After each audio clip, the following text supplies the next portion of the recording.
নমস্কার, আমরা এখন রা বাংলায় বুদ্ধিস্ট মনস্ট্রি।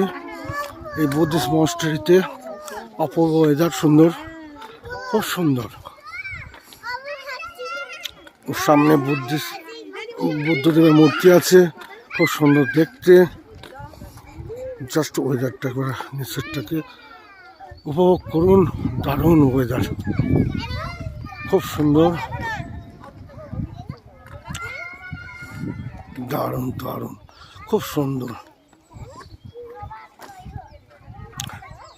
এইখানটা দেখুন ওয়েদার কেমন, তার মেঘে পুরো ঢাকা। রা বাংলা কখনো আসবেন, রা বাংলা এলে এই মনস্ট্রিতে আসবেন। বেশি দূর না, রা বাংলা থেকে পায়ে হেঁটে 20 মিনিট 10 মিনিটের মতো লাগবে। আর না হলে এমনি যদি আসেন গাড়িতে এলে তো অন্তত 5 মিনিটও লাগবে না। খুব সুন্দর, খুব সুন্দর, অপূর্ব ওয়েদার, দারুণ ওয়েদার। এই হচ্ছে বুদ্ধদেবের মূর্তি। বুদ্ধদেবের মূর্তিটা এখনো পর্যন্ত ঢাকা পড়ে গেছে খুব সুন্দরভাবে। আমরা আবার ওপরের দিকে যাব। ওপরের দিকে যেতে যেতে আপনাদের বলছি এখানকার